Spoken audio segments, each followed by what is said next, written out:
Hi guys! For today's video, nako i-share nga hacks and tips sabag sa modern tech nga available nato karon.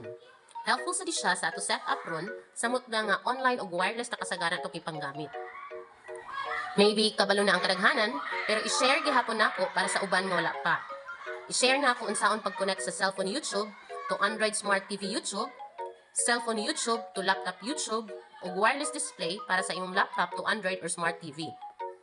Sa cellphone YouTube to TV YouTube, himuon imong remote imong cellphone ngadto sa TV para ma-monitor nimo unsa ilang gipanglantaw. Bahalag wala ka sa room, pwede ni. Bisag layo kayo ka para di na mag-ilog og remote imong mga bata. Samtang nakigilakaw or bisag mag-video kay ka sa inyo, para di ka hasulan type sa remote.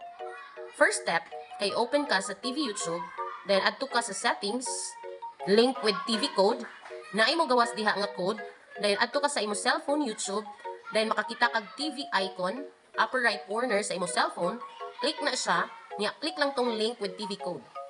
One timer na nimo buhaton, kay next time mag-open kag YouTube, diretso na siya, mangayog permission nga mo connect ka, accept na lang imuha. After ana, pwede na nimo gamiton imong phone as remote para di na ka hasulag type sa remote, samot nagtinag-as. Sunod kay cellphone YouTube to laptop YouTube. First step, adto sa Google niya search tag YouTube TV extension, i-click nimo ng first result niya add extension, dayon adto na pud ka sa youtube.com/tv nga website.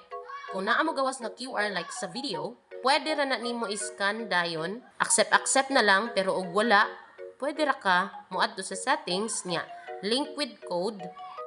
Magamit na nato no kung wala tay Android TV niya HDMI lang atong gamit.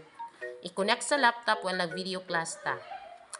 Ang last tip kay murag kabalo na siguro kadaghanan ani, ang wireless display para sa laptop to smart TV.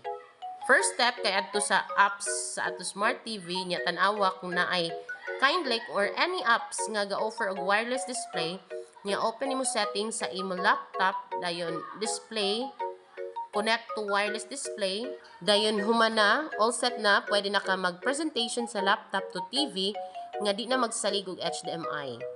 Hope makatabang ni ninyo. Please like and share sa wa pa kahibalo. Bye-bye!